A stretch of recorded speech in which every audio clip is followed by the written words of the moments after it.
Hi guys, I hope you're having a wonderful night so far. So today I thought we could go over exam to review, and I know we're still a little bit early, but I wanted to make sure that we did cover some of the stuff. So just as a disclaimer, sadly my class didn't, because of all the snow days the past semester. I think my exam didn't cover chapter 8. So mine only covered chapter, I think a big chunk of 7 and a little bit of 6. But the good thing is that if you checked on the videos, we did a video on oxidation and reduction, which is something that it's a concept that they got tested on. At least classmates from that were before that took the class before me, they had an oxidation and reduction, like 3 questions on their exam, so that will be a good video to check on afterwards. And then I think you should be pretty good. Reaction wise from chapter 8 if you're able to just go over and remember, like for example, if you have your reaction, you have your reactant, and then you have the things that you're putting on that reactant, like your reactants, and then you're able to tell what product it is, whether it's in addition or anti-addition, or if it's Markovnikov or anti-Markovnikov. I think you should be pretty good because it's mainly about telling like what product you're gonna get out of that one. So I think you should be pretty good. But hopefully this video is a little bit helpful for you.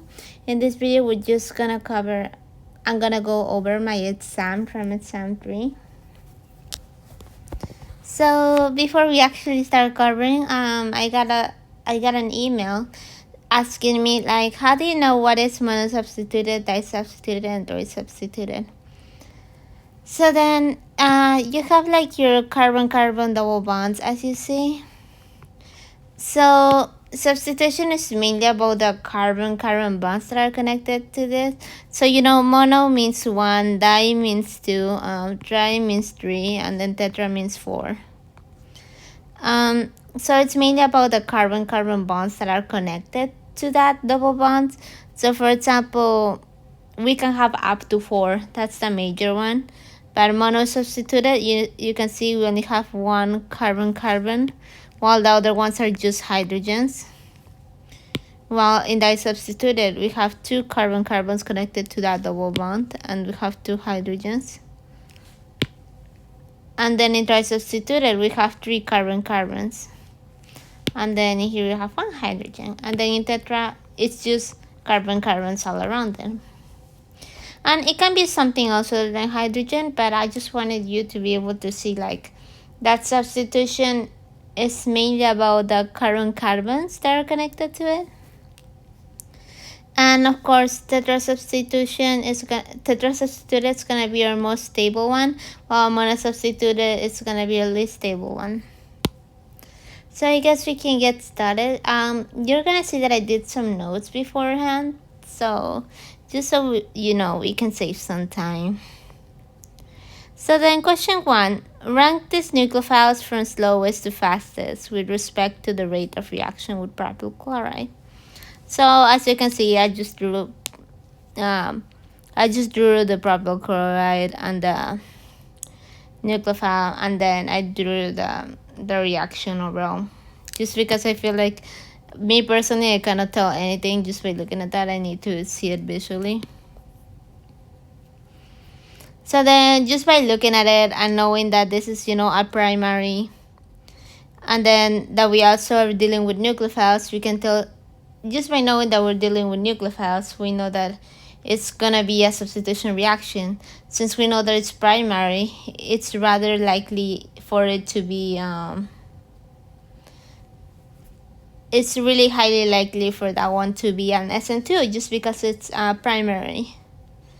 So then after that, we know that everything happens simultaneously in just one step. So then when we know when it's an SN2, what do we know about what do we know about SN2 technically? So then we know that SN2 has to deal with, it deals with nucleophiles. And they're normally in product solvents. This is something that we have to be aware of. So then they give us this bunch of nucleophiles that we can, like in here we're giving like nucleophile. So then we have to see which one could be the fastest out of all those three that they gave us. So they gave us CH3OH, CH3O minus, and CH3NH2. So then what we know about SN2 reactions is that, you know, the thing that goes up here, like a reactant, that one normally has to be like negative, or it carries a negative charge most of the time. And it's very tiny, like for example, it's OH or OCH3 compared to, you know, something for elimination, which is rather thick or bulky. So then after that we can know that this CH3OA O negative CH3 is gonna be the fastest, just because, you know, it's the only one that carries the negative charge. Then afterwards it's gonna go through, you're gonna be like, so CH3OH and CH3NH2.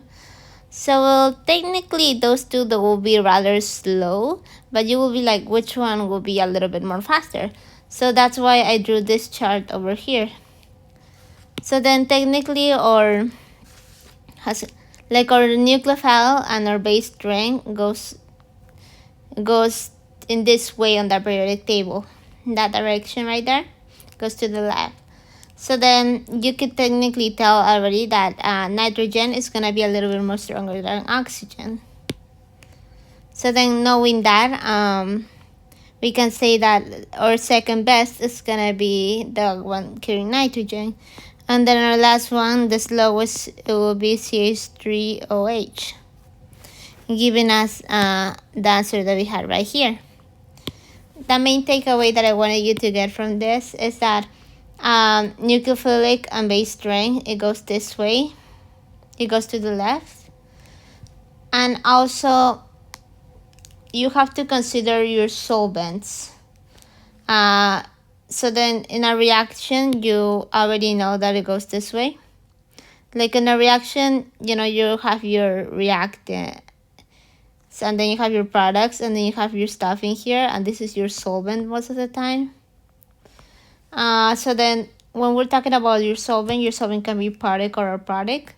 So then when it's product, your strength is most strongest when it goes down here, and when it's a product, it's gonna go up here.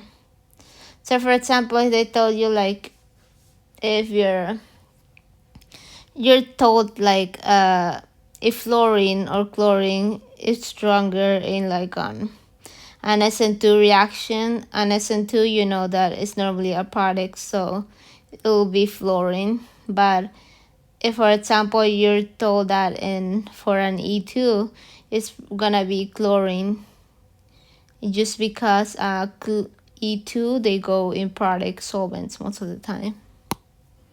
They go in product, therefore it's gonna be chlorine is more stronger than fluorine. So you have to consider those factors. So question 2, which alkyl halide would you expect to undergo an SN1 reaction most rapidly? So the SN1 reactions, they normally they prefer tertiaries. They prefer tertiaries over secondaries, over primaries, and over metals. As you can see over here that I did while I was taking my test. So knowing that, we can look at the structure from all of our options in here. So in here, on A we have, in here we have our halide.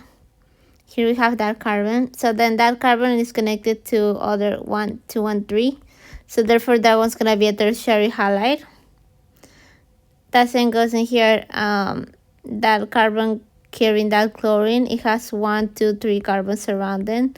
That one's tertiary. Except this one carrying the bromine or the halide. It has 2 hydrogens and it only has 1 carbon surrounding it. So therefore that was primary. And the same logic goes in here. This one will be primary. So then knowing that, technically we can eliminate C and D, just because, we established that tertiary is faster than secondary and then primary. So then we can technically just eliminate those two and we're left with A and B. I'll be like, so which one do I know if it's bromine or chlorine? So then SN1 halide reactivity, it goes this way. It goes from the most faster one is gonna be bromine and then it's gonna be chlorine. Because SN1 halide reactivity goes from fluorine to bromine to iodine.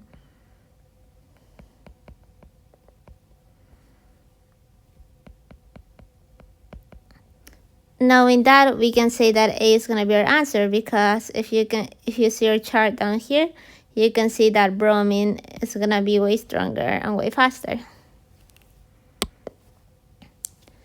Okay, so the question 3, which bromide will undergo a reaction with methanol solvolysis the fastest? So solvolysis reactions is normally a characteristic of SN1 reactions.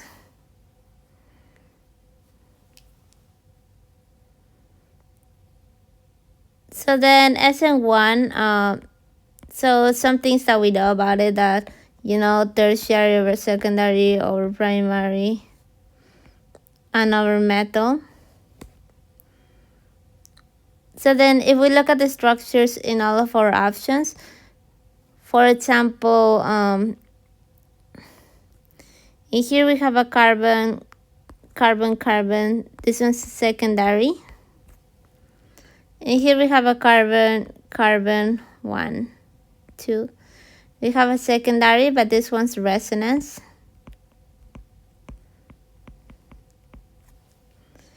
This one's carbon, it's also gonna be secondary.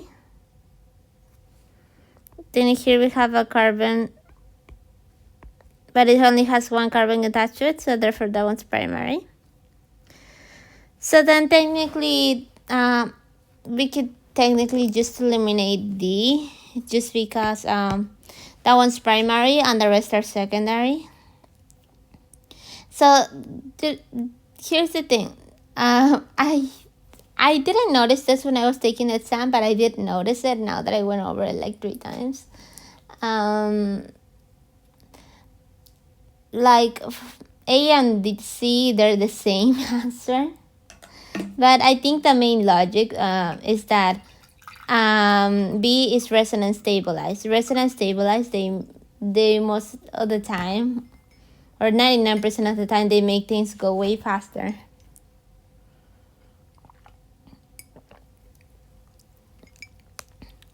So then that's why B will be our answer technically, just because that one is resonance stabilized.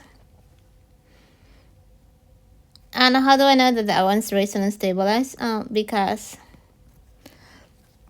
for example, in here I have my bromine, and when it leaves,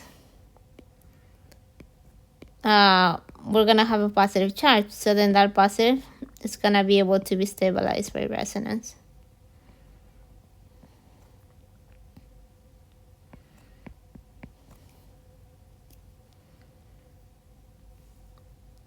And the thing that I know is because it's an SN1.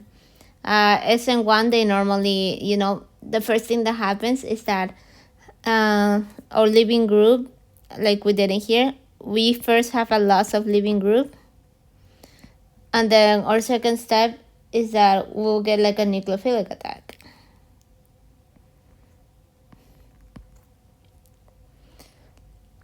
And then I think we have like a third step, like a hidden step in which for example, you can see that this one is a CH3OH. So then when it's connected again, we'll get something like this. So then to stabilize it a little bit more, we could technically do this. We're just gonna remove that extra hydrogen from it.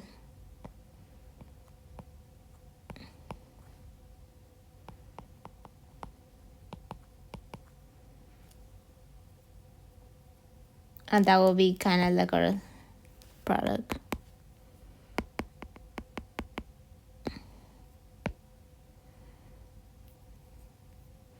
But right now, that's technically not the problem. It's mainly that for you to know that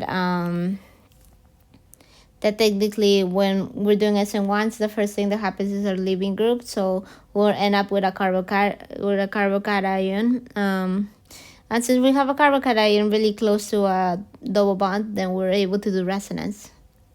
So then that makes the resonance stabilized. So then question 4, which solvent best promotes an SN1 pathway? So then SN1 pathways, they're known to be product solvents. So for example, a product solvent, it can be something like an OH or CH3OH. While a product, it's something like A.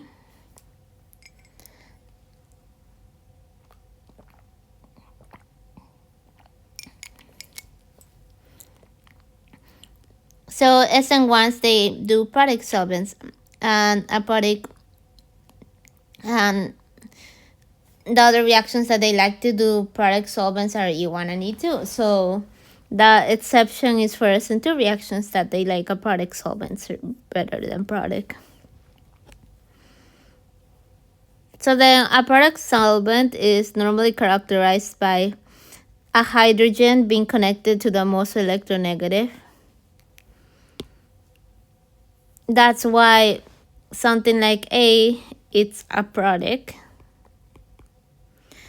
Because you can see we don't have any hydrogens connected to the most electronegative.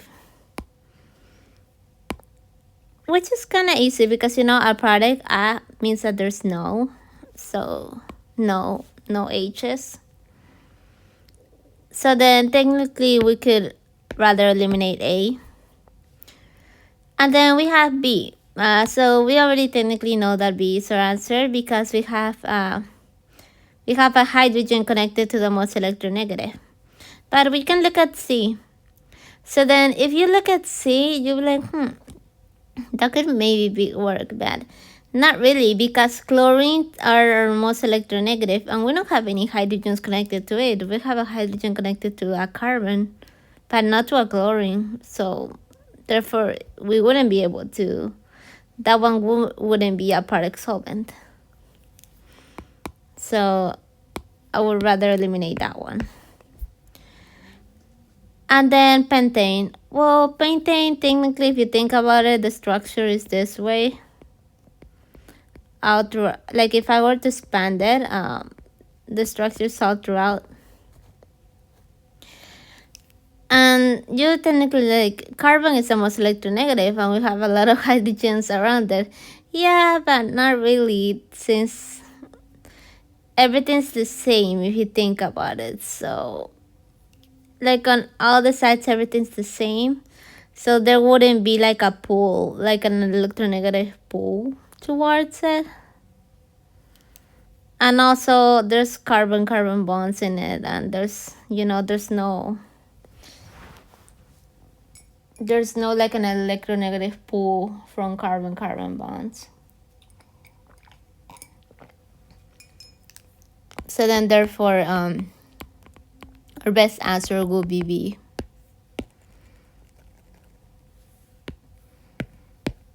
But this is a nice practice for you to be able to know what's a product and what's product.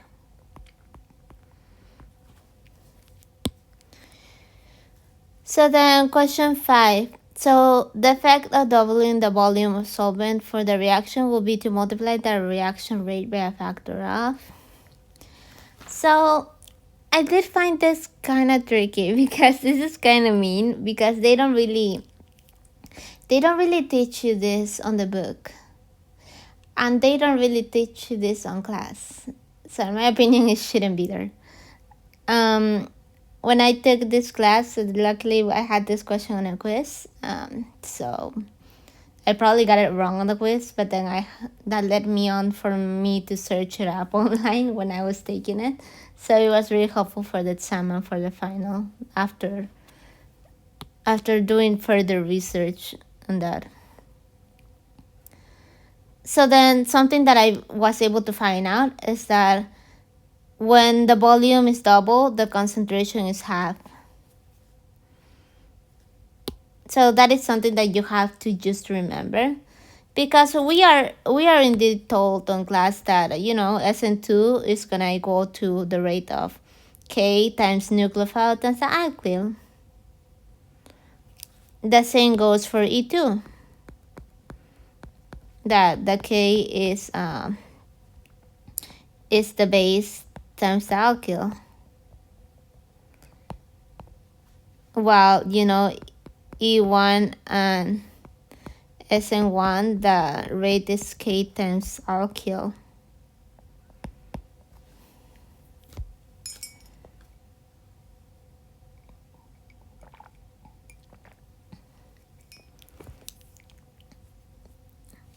So then I did draw a reaction so we could see. So then if we look at our reaction, we look at how everything works. We can see that we have a loss of a leaving group, and then simultaneously we're gonna have an nucleophilic attack. I know that it's SN2 just because this one is a metal, because we don't have any carbons around it, so it's not primary, it's not secondary, it's not tertiary, it's just a metal. It's a metal halide, so SN2 all the way. Also because this one's negative, so SN2. So then after we know that, I was able to determine that this will be our, that one will be our rate. But then you'll be like, well, we cannot really know the rate because of that. Just because what we're told is that the effect of doubling the volume of the solvent of the reaction will be to multiply the reaction rate by a factor of. So then we're doubling the volume of the solvent.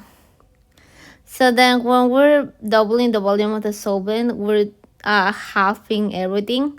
So we're halving the nucleophile, and at the same time we're gonna halve the alkyl. So when we do our math, technically it will be like K times half of our nucleophile, and then it will be like half of our alkyl. Therefore it will be like 1/4 K, and that one will be our rate.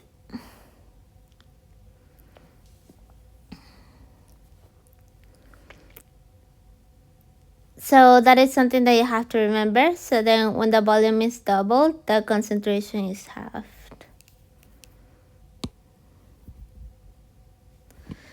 So question 6, which substrate has the highest relative rate of reaction under SN2 conditions?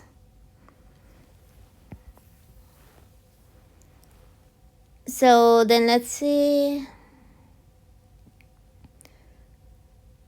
Substrate is the highest under SN2 conditions.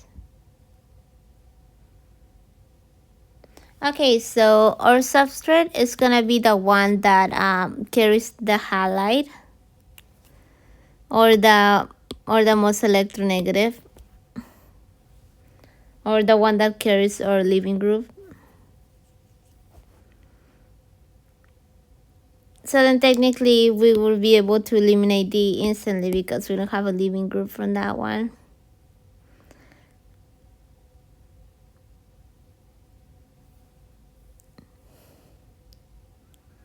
And then also another thing that we have to keep in mind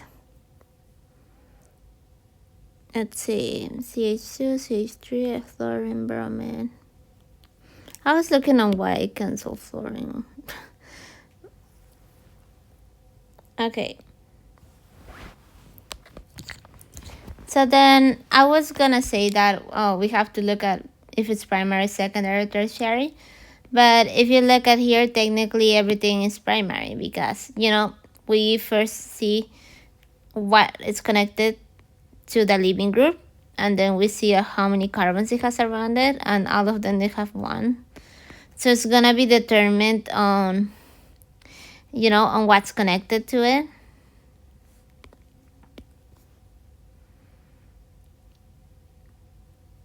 So then, as you can see in this table, we said that a nucleophile strength goes this way. Let's see.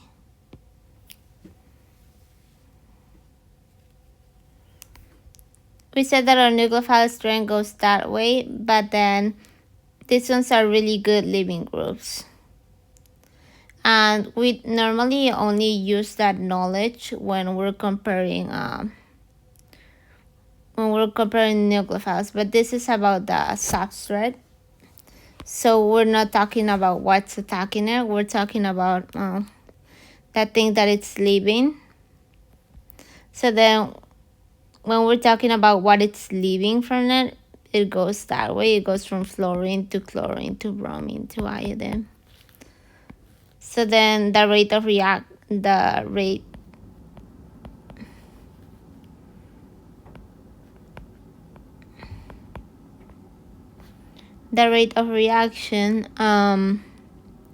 goes this way. So then this one will be the fastest, while this one will be the slowest. Therefore bromine will be the fastest. So what I wanted you to see is that for example, in here we have our alkyl. So this is the rate for our alkyl. The other one that I showed you previously, like this one is gonna be for nucleophile and our base, and this other one on the right is gonna be on our solvent.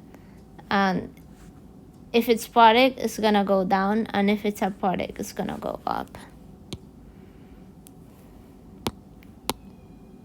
So it is a lot to remember.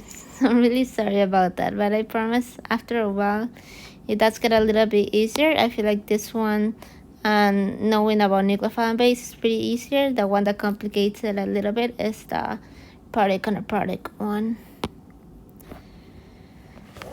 So question 7, which statements is and are true about an SN1 reaction? So I did put some notes about SN1, but we can look at all the statements first. So the statement 1 says that it occurs through a carbocation intermediate, which is technically true because SN1 reactions, the first thing that happens is the leaving group, so that we can have our nucleophile attack that carbocation. So then on statement number 2, it says that sometimes it occurs with rearrangement of carbon skeleton, which is true because we said that we have a carbocation rise first. So therefore the carbocation is able to get rearrangement if it's possible.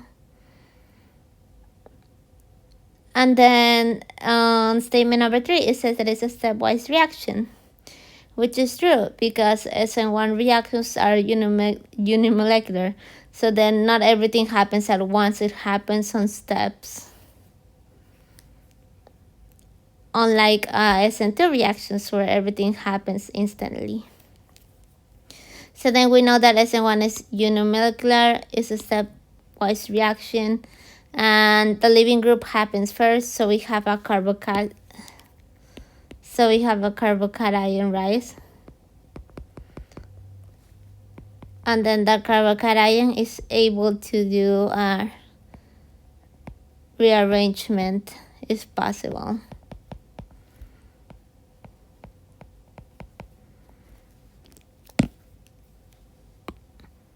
So then, considering all of that, you will see that D is our right answer.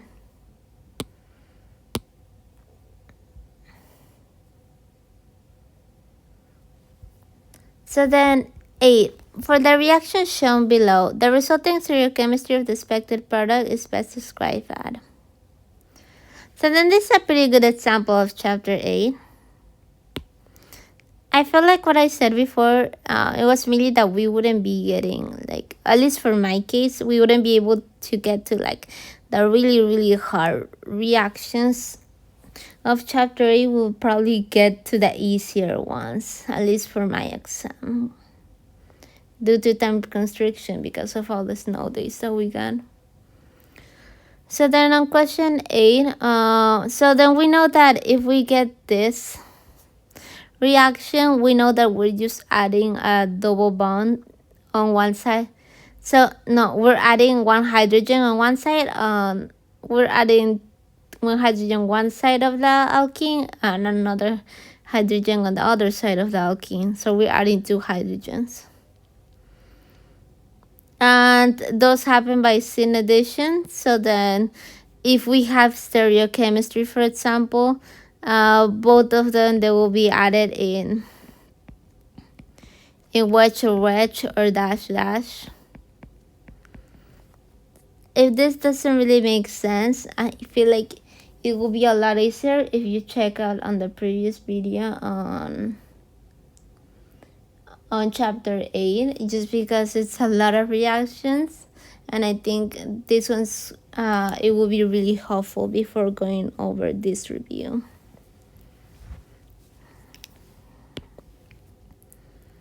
So then, but luckily this one, I feel like this one doesn't have any stereochemistry. So then if we look at what we have in here, we're given this, and then we're given the reaction H2. So we're just gonna add a hydrogen. We're gonna add a hydrogen on both sides. So luckily this one already had a hydrogen, and we don't really have any stereochemistry in it, so therefore we don't have to worry whether it's syn addition or not.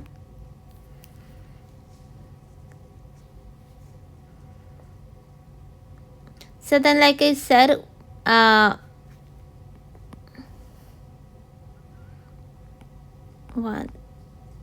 2.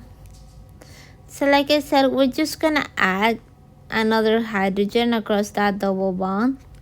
So then we're technically breaking the bond, and then we're adding an extra hydrogen to it.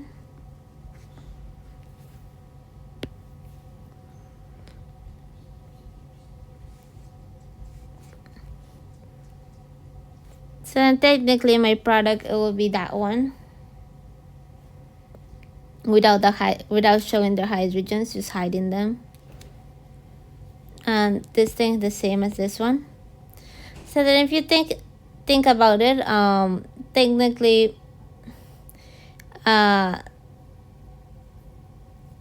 we were chiral first, but then afterwards, by adding those two hydrogens, it became achiral, because remember that a chiral center is about having 4 different groups. But then if you think about it, this group became just like this one, so then we don't have 4 groups anymore. So we turned our chiral molecule to an achiral one. So that's why our answer for 8 is E.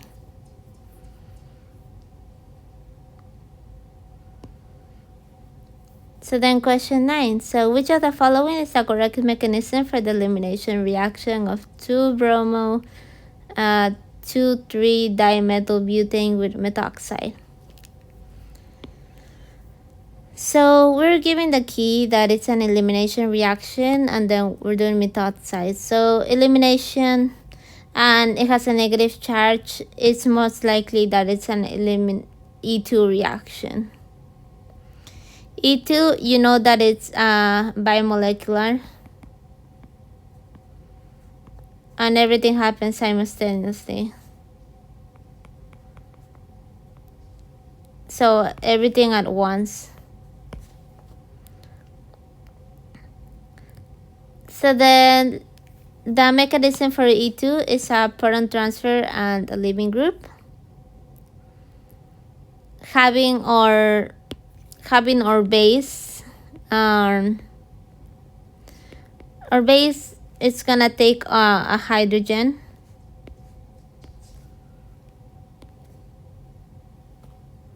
So then if we keep that in mind, if our base is gonna take that hydrogen, if we look at A, it wouldn't be able to work because our base is interacting with the halide. It's not interacting with the hydrogen. So then it wouldn't be able to work. If we look at B, our base, it is interacting with the hydrogen. So afterwards, we're creating that double bond and we have a leaving group.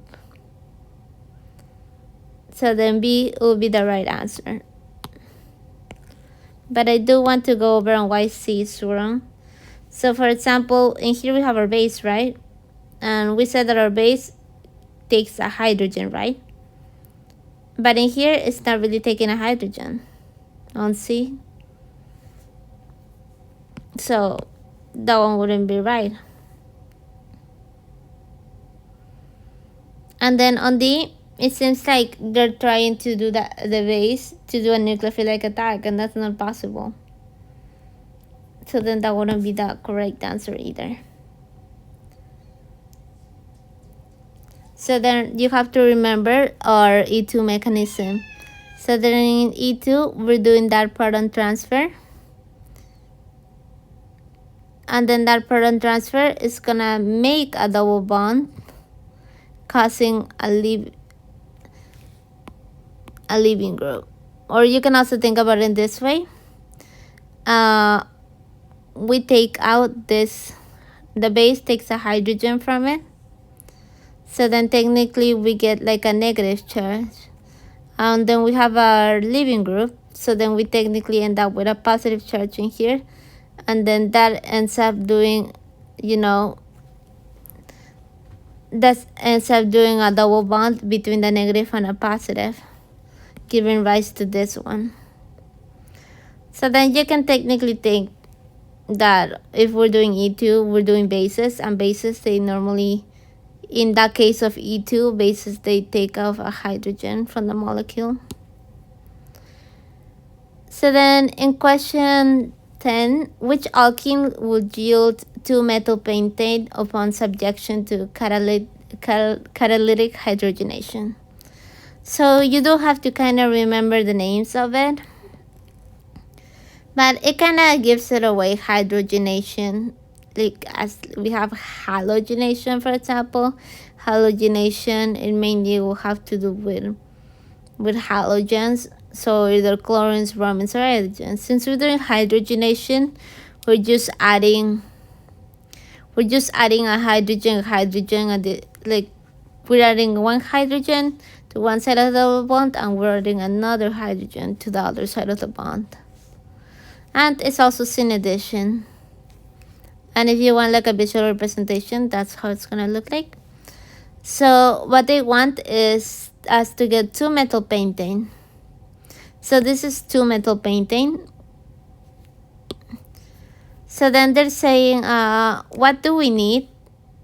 So then what would we need to react with this to get 2-methyl pentane? So if we remember, we're just breaking a double bond. We're just breaking a double bond and adding one hydrogen to one side and another hydrogen to another side.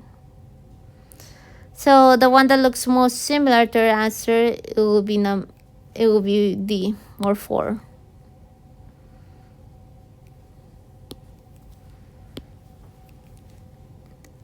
Just because you can see we have the double bond, and we just need to add a hydrogen. We just need to break that double bond, and we just need to add an extra hydrogen to both sides, giving us rise to this answer. So you see, if you get familiar with, for example, if you're given this, like if you have this, you have the reactant and you're reacting it with this, and you're able to predict the product, you should be fine.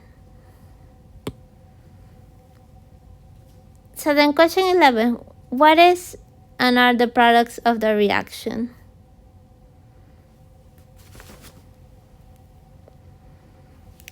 So we know that Na is kind of like an spectator, so I normally just cross it out. So we're technically interacting with this. We're also given that we're dealing with heat. And we also have to look at our alkyl or our substrate, whether it's primary, secondary, tertiary. If we look at it, we can see that it's connected to it, and we have 1, 2, and 3. We have 3 carbon-carbons, therefore it's tertiary. So then we have a tertiary negative charge. So we first know that it's negative charge. So we wouldn't be able to do SN1 or E1. It's tertiary, so we wouldn't be able to do SN2. So it's most likely that this reaction is an E2 reaction. Keeping that in mind, for example, we can have E2 reactions, we have to do our alpha and beta. So then this one's alpha, and then this one's will be my beta positions.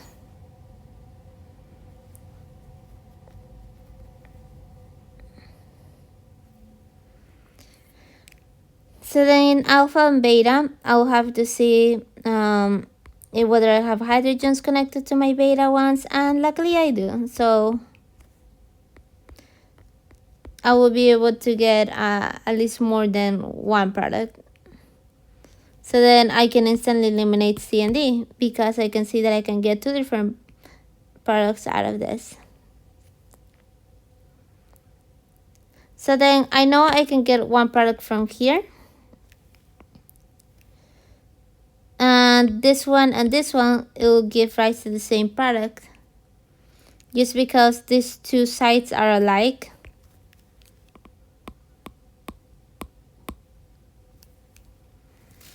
So then keeping that in mind, I can draw the same reaction twice, so I can show you the mechanisms from that.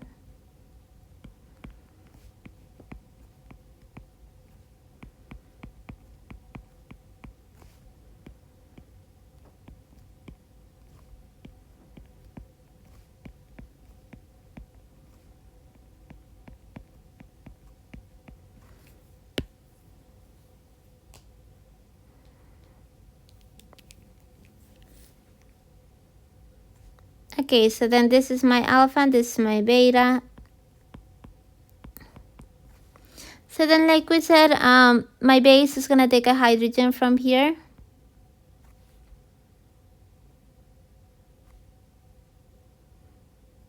And then I have my leaving group as well.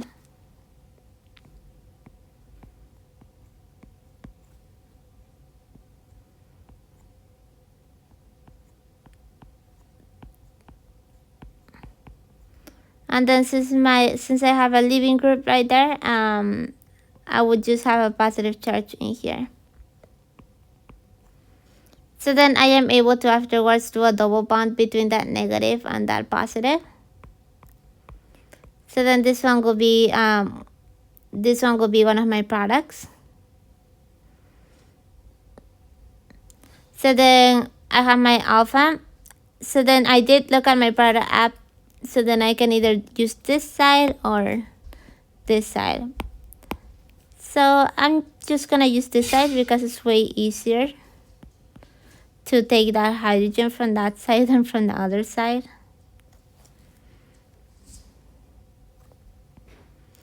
So then remember, since it's E2, I am able to have my leaving group leave at the same time that I'm doing my proton transfer, because E2s are bimolecular.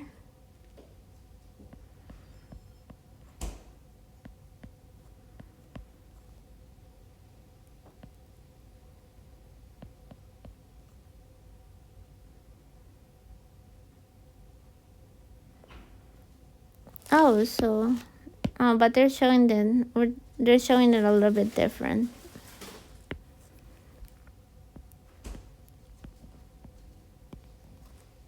Let's see.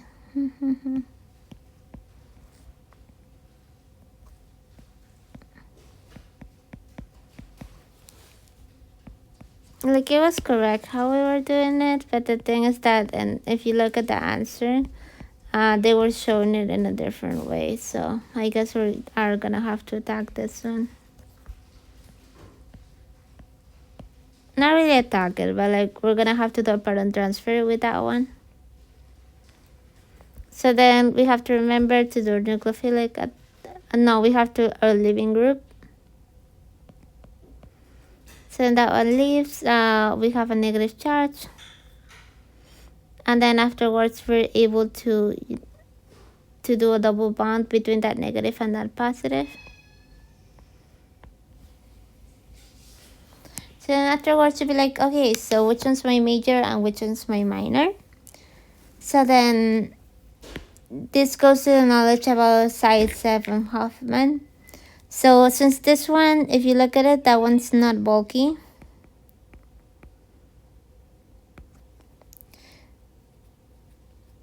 So then when it's not bulky, our major product is gonna be the more substituted, and our minor product is gonna be the least substituted. So then if we look at both of our products, this one in here is disub. This one's substituted because of the number of carbons I have in it, like connected to it. So here I have one carbon, and then here I have another one, so it's substituted.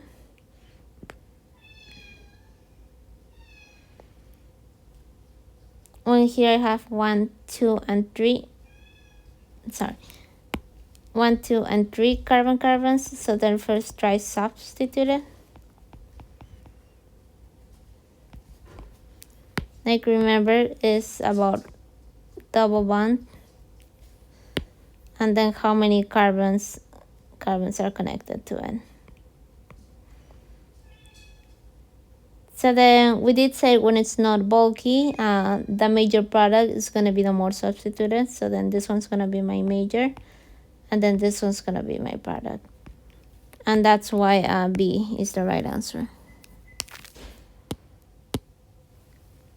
Okay, so question 12. What is the major product of this reaction?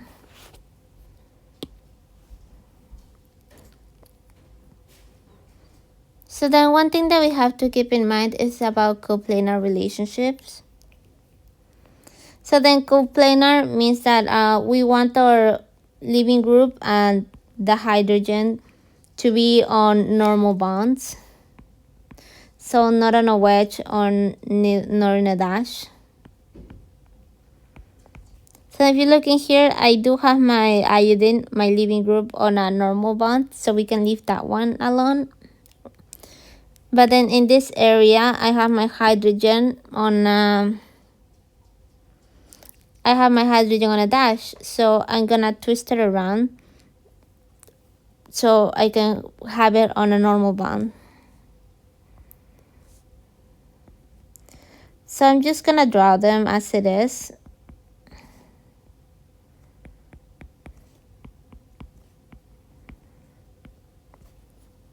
So I'm gonna twist it around. So I'm gonna bring my phenyl up, and then I'm gonna bring my CH3 up, and then I'm gonna bring my hydrogen down. So I'm gonna like twisting everything around.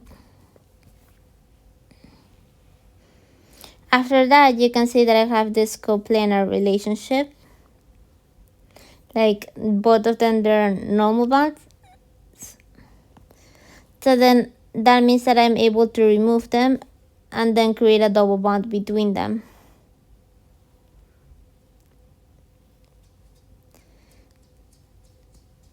And then now I can do my knowledge. For example, on this side, I have my CH3 on a wedge, so I'm gonna have it up, while I have my phenyl on a dash, so I'm gonna have it down. While on that other side, I have a hydrogen on a wedge, and then I have a phenyl on a dash. Knowing that, they will give rise to this product. And luckily we're able to get them, which will be B. So then things to remember, we need that coplanar relationship.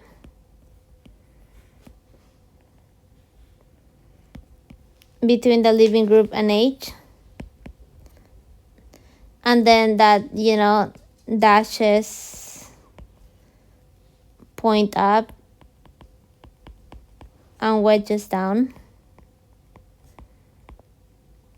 So then this side is gonna be up and this side is down.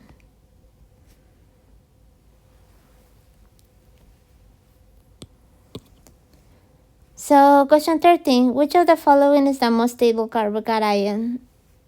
So carbocation stability, you already know that it goes from primary to secondary to tertiary to resonance stabilized to benzene.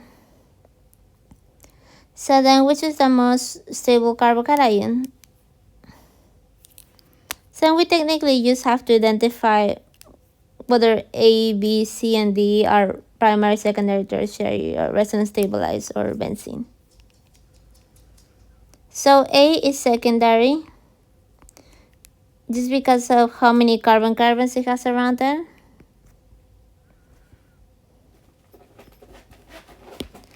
So for example, in here I have 2 carbons, so that's why it's secondary. 1B, I have 2 carbons, so it's secondary. On 3, I have 3 carbons around it, so I have tertiary. On here, on D, I only have 1 carbon, therefore it's primary. And then we said the carbocation stability goes from primary to secondary to tertiary. So I only have 1 tertiary, and my tertiary should be the most stable. So C will be my answer. So then predict the major product.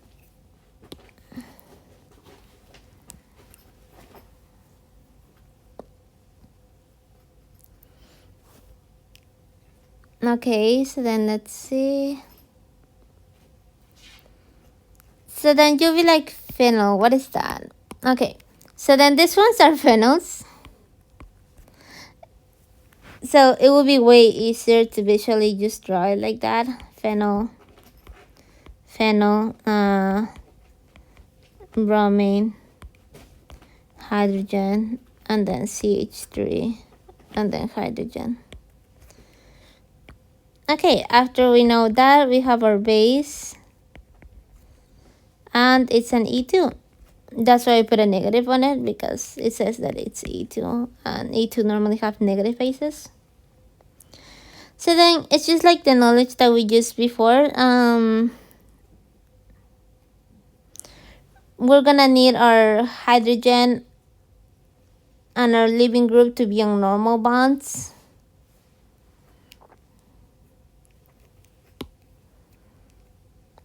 So unluckily, neither our leaving group or our hydrogen, they are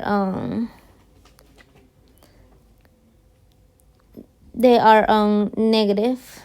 No, they are on normal bonds. They're not coplanar, so we're gonna have to twist both around. Also, you'll be like, so how do I know which one to remove that? Which one to remove the hydrogen from? So it all goes back to alpha and beta. So then, we have our alpha carbon and our beta carbon. Our base is gonna take out a hydrogen from our beta carbon, so that's why we're gonna remove our hydrogen from that specific carbon. And we can have up to 3 different beta carbons, but in this case we only have 1. So that is the only one that we're able to remove hydrogen from.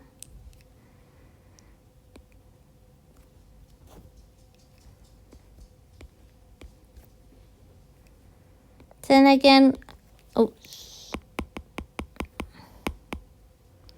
so So now again, I'm just gonna draw it just how it looks like.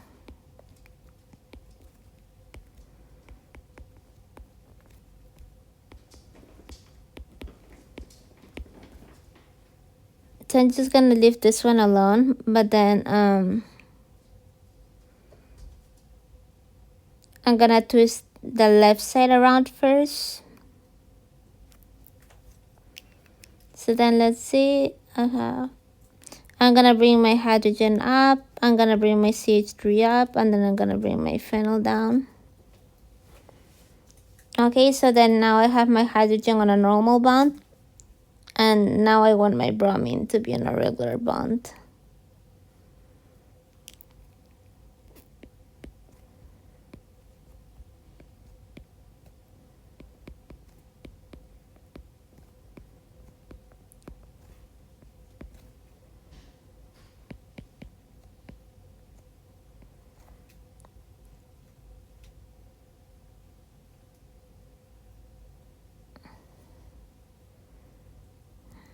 Let's see.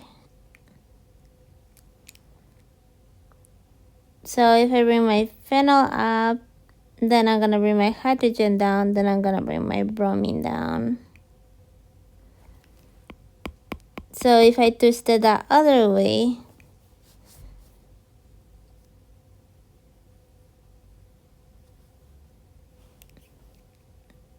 let's see, I will go from this side can be kind of tricky when you have to do this, so it does take a while to actually figure it out sometimes. Okay, so then I bring this one up, my phenyl, then I will bring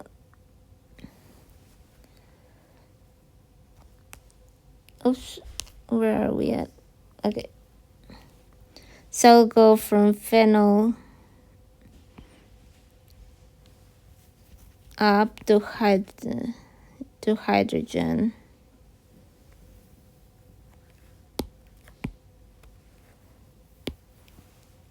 So my hydrogen will go down, my bromine will go that way, and then my phenyl will go out. Okay.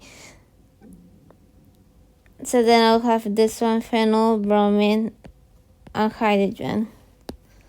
So then afterwards, I'm gonna twist it again.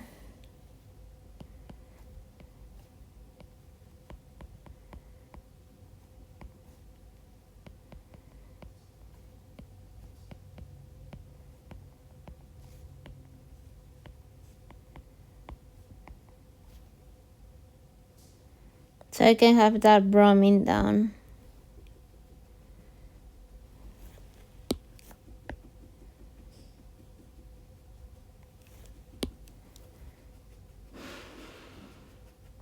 So then I'm just gonna bring up my hydrogen, which will bring my bromine down, and will bring my phenyl. Okay, so now I have my hydrogen and my bromine down. Okay, so then I can just remove them and create my double bond. And if I look in one side, I have a phenyl in a wedge, and then I have my CH3 on a dash, so it's looking down. We'll have my phenyl on a wedge, and then I have my hydrogen on a dash.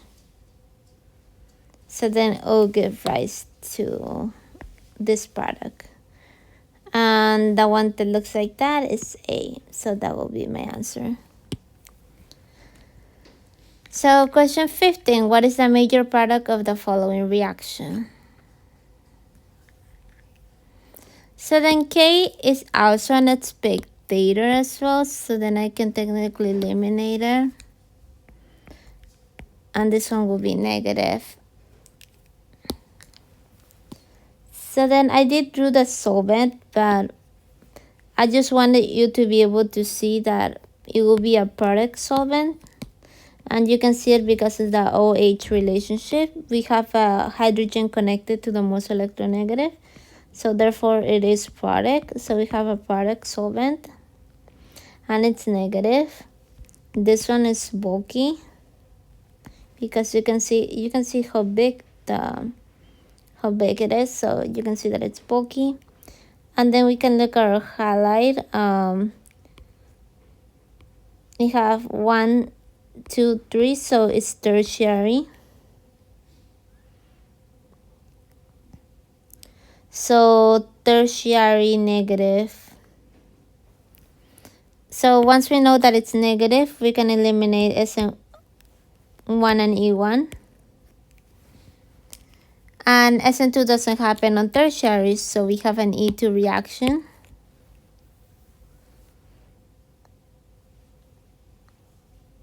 Since we have an E2, we have to do the same thing that we did before. We have our alpha, beta, beta, beta. So then we're able to get two products out of this. And it's gonna be like that other one that we did before. So we can remove a hydrogen from here, and then we can remove a hydrogen from here.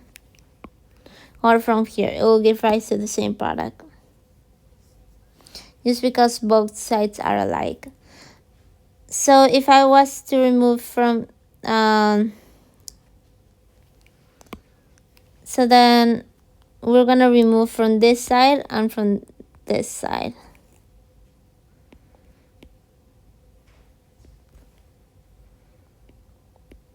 So then I will have one of these ones be my product, and then my other product, it will be this one.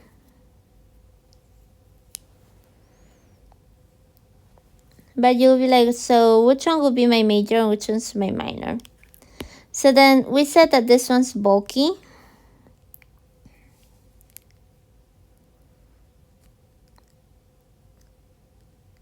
So then bulky, it means that the less substituted is going to be the major product. So then we have to identify which one's the less substituted. So then this one has two carbons connected, so it's disub. While this one has 1, 2, 3, so it's trisub. So then this one's more, and then this one's less. And we said that with bulky, the major product is gonna be the less substituted. So then this one will be my major product.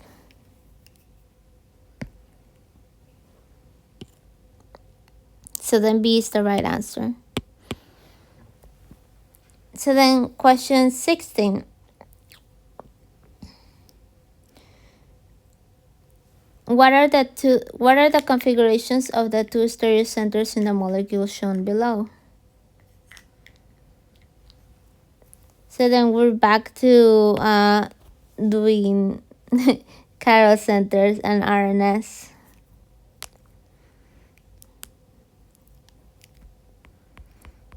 So then we're gonna look at one. So then in one we have our chlorine, we have our hydrogen.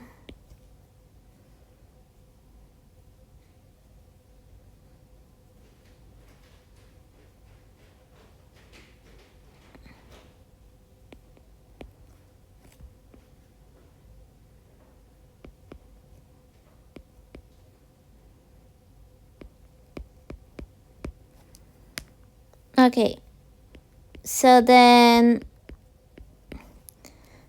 I normally, if you look at this, when I do RNS, I normally just draw it just exactly how it looks. And after that, I do my priority numbers. So then I know that chlorine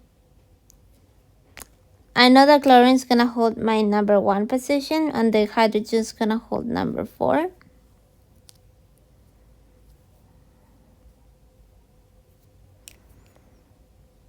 And then the competition is gonna be between this side and this side. So then the thing is that in here I have this carbon is connected to a hydrogen carbon. So then here I have a carbon hydrogen. While on that other side I have a carbon hydrogen.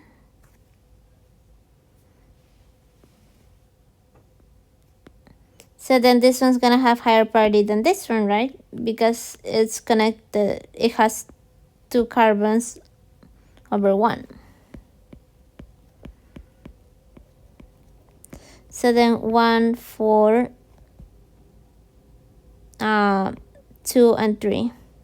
So then we see that we have our 4 on a dash. So then we can ignore it and we can count 1, 2, 3. So we don't have to do any flips or anything. So since our 4 is on a dash already.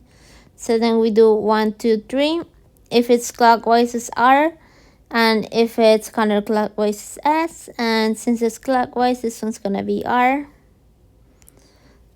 So then I have my number 1 as R. And then if I look at 2,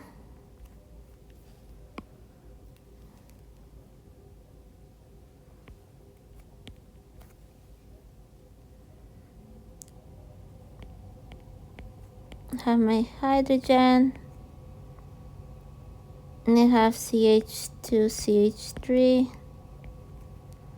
And again, I'm just gonna draw it just how it looks like.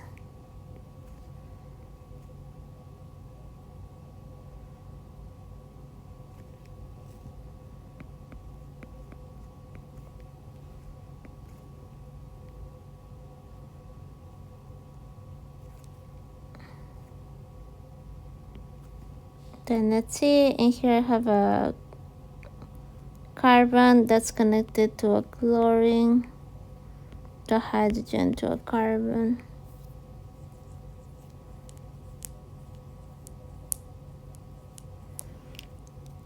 Okay, so let's see. I just wanted to make sure that I do get this one.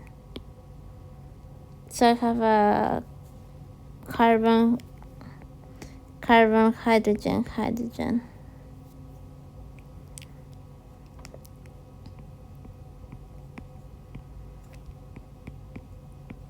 So looking at that, I'm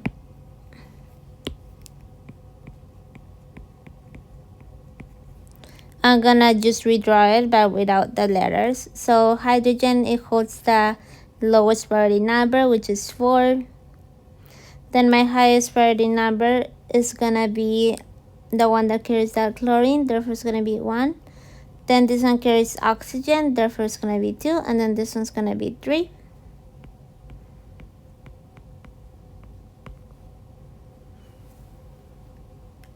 So since my 4 is not on a it's not on a dash, I'm gonna want to flip it. So I'm gonna bring this side to this side. And then I'm gonna bring this side to that other side.